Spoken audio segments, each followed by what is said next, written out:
today? Oh yeah. Okay. It's too heavy for me to carry for the whole video. So the Onewheel, what an incredible machine. I'm pretty excited to talk about it. Let's get right in. Thanks for joining me for another episode of whatever we want to call it. I am doing a bit of a tech review, I guess, today through a Onewheel review. And I'm pretty excited. The Onewheel is a fantastic machine. I posted a first impressions video where I was pretty ecstatic. I was also pretty prepared today to shoot and record a video that was pure joy for the Onewheel. But I did have a little bit of an incident happen. So we're not going to see just pure joy. We're going to see a little bit of the negative as well. So let's jump right in. First and foremost, with my first impression, it's an absolutely fantastic machine. It combines a really nice kind of rugged design with a brain that can only be described as magic.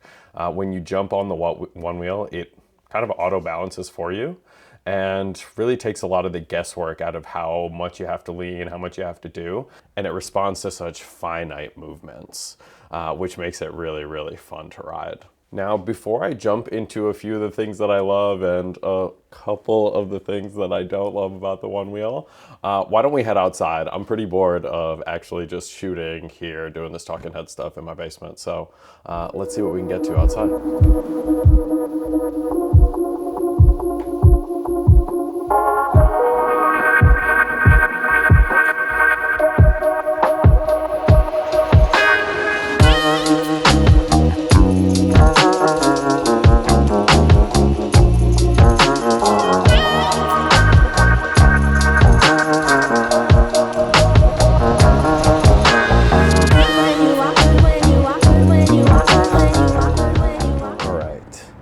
Now that we've got a change of location, the first thing I want to talk to you about are the things that I really love about the Onewheel. First and foremost, it is a tank. It feels like it's completely indestructible when you're riding around. Every time you jump off it, every time you hit something, you look at the Onewheel thinking, oh my God, did it break? And lo and behold, it looks exactly the same, few dings and scratches. The second thing I love about the Onewheel is that the entire thing, or almost the entire thing, is replaceable. You can change out the tire, you can change out the fenders, you can change out the different things that you put on the side, like are the rail guards. You can change out the bottom pieces when they get all scratched up and honestly deteriorated from hitting the ground a little bit too much or hitting curbs a little bit too much. Tons of the pieces ultimately are replaceable, so you can keep it feeling like new, feeling like fresh all the time. The third thing, and this is no small thing, is that it is an easy ride. I am not somebody who's a snowboarder, a skateboarder, any kind of board sport, to be honest. And I picked it up in about 10 minutes. I felt like I was cruising a little bit. And then honestly, it took me probably about 30 miles to feel comfortable going around, being all over the street. I ride it, honestly, pretty much all over Chicago now with, I would say, relative ease. It definitely still is going to take more and more getting used to. I'm only at that 50-mile mark. But as I ride more and more, I think it's going to become my daily commute, no matter where I'm going. And that being said, no matter where I'm going, the next thing that I love about it is that it goes and goes and goes. The battery feels like it lasts forever. I'm about 195 pounds. I almost always carry a backpack with me. The backpack ranges from 5 to 10 pounds, probably, depending on what I have in it. So all in all, we're looking, let's say on an average, about 200 pounds every time I go on a ride. And I still get about 18 miles out of it pretty much every time. I never have to bring the charger with me, which is something I always had to do when I had my scooter. I had to make sure that I was charging it no matter where the destination was. The fifth thing that I absolutely love about the Onewheel is the ability to carve. That sounds kind of crazy, especially something that you're riding on the street. But just weaving and carving in and out is intoxicatingly fun. It makes it so much easier to want to grab the Onewheel and go out, even though it's cold, even though maybe it's raining, maybe it's nighttime, any of those things, you still feel like, man, I really would love to get on the Onewheel and give it a go. last but not least is it's fast, and you feel the speed when you're going 17, 18, 19 miles per hour. The wind is really catching you. The carving is almost perfect. It feels like it was made for that speed, using it for that purpose, you know, really carving around. That being said, it is a double-edged sword. So that also brings me to some of the things that I don't like about the one wheel. Let's check out that list.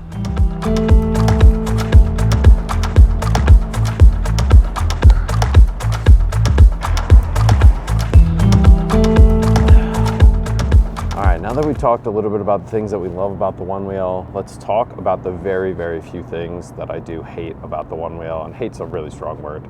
The things to look out for on the one wheel. And the first one is the one I just finished talking about. It's fast. If you're not careful, you're not wearing a helmet, and you go flying off that thing at 15, 17, 19 miles per hour, you're gonna get hurt. Absolutely. I fell off it wearing my helmet going about 12. And hurt my shoulder, hurt my elbow, hurt my knee. It was an endeavor. I had to stop riding it for a little over a week just to recover. The second thing is that it is heavy as all hell. When you go to actually use it, ride it, it's fantastic. But as soon as you got to walk up some stairs, go inside somewhere, it becomes a burden quick. You definitely feel that 27 pounds.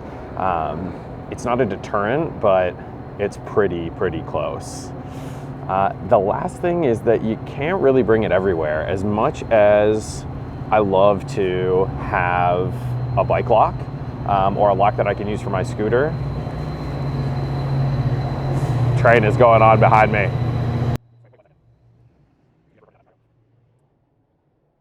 All right, so like I said, you can't use most bike locks on it, even if you have a couple, you're not gonna be able to use them with the one wheel, especially if you've got the fender on it. You're gonna have to either get a custom bike lock, one of those really thin U-shaped ones, or at the very least, one of the wire ones. But you know, it's the city of Chicago, those get hurt real easily. All right, I guess that's all I have to say about the one wheel as far as the things that I love, things that I hate. Let's go to the next location and figure out what the other things that we should talk about are for the one wheel. Well, we're not figuring them out. I already know what I want to talk about, but we're gonna go somewhere else to talk about it. All right, last video, last clip for the one wheel. Obviously I'm wearing different clothes, a different day. But the last thing I want to talk about, I'm still in beautiful Chicago. It's wonderful. Can't believe it's 75 degrees today. The last thing I want to talk about with the one wheel is being afraid enough. Honestly, I ate shit hard one time, riding pretty late at night. Honestly, I was pretty tired.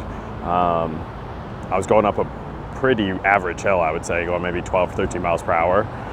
And the front of my board just clipped the pavement and I just fell flat. Thankfully I was wearing my helmet. I did mess up my shoulder, my elbow, my hip, and I was off the one wheel for like a week. So that was real tough.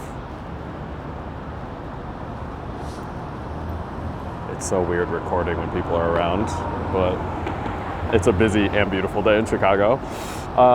Just to continue that though, I did end up getting up and thankfully I didn't break anything, like break any bones, and riding home that night.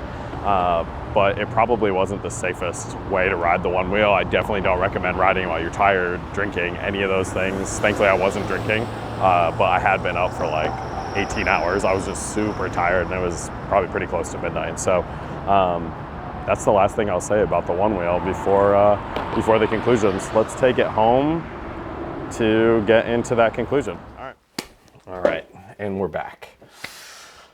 Okay, so let's talk a little bit about conclusions for the one wheel. I think it's obvious at this point that I freaking love the one wheel. It's been a true joy to ride around the city. I thought I would be a little bit afraid or more afraid, but it's really been fun to ride. It's one of those things that pretty much anytime I need to go anywhere, I'm like, can I take the one wheel? Do I have a place to lock it? Is there enough space for me to go? Is it too far? Am I gonna be having too much stuff on the way back that it's gonna make it harder for me to get back and carry? All those things factor into it, of course, but 8 times out of 10, I'm taking the one wheel. It's just so much fun to ride. the furthest I've really gone at this point is probably like 4 miles each direction, which is fine, especially for a beginner. I feel pretty good about that. That's about as far as I need to go anywhere in Chicago. So I feel pretty good about that. I would definitely highly recommend the One Wheel to anybody that wants to just have a ton of fun when they're out on their streets. Yeah, I love that thing. I love that thing a lot. I hope that you guys buy it, and if somebody buys it and they're in Chicago, hit me up. Let's go for a ride. Thanks for watching another episode of Dave Sam Productions, Dave Sam Tech Reviews. Man, I'm gonna have to work on all the names for all my segments, I think. Not sure what the name of this one's gonna be, but obviously it's gonna be dedicated to tech reviews. So thanks for watching. Please like, subscribe, leave comments. I'd love to chat with anybody about the One Wheel or about other things that you're thinking of, things that you may want me to review or take a look at. I will see y'all in the next one. Peace.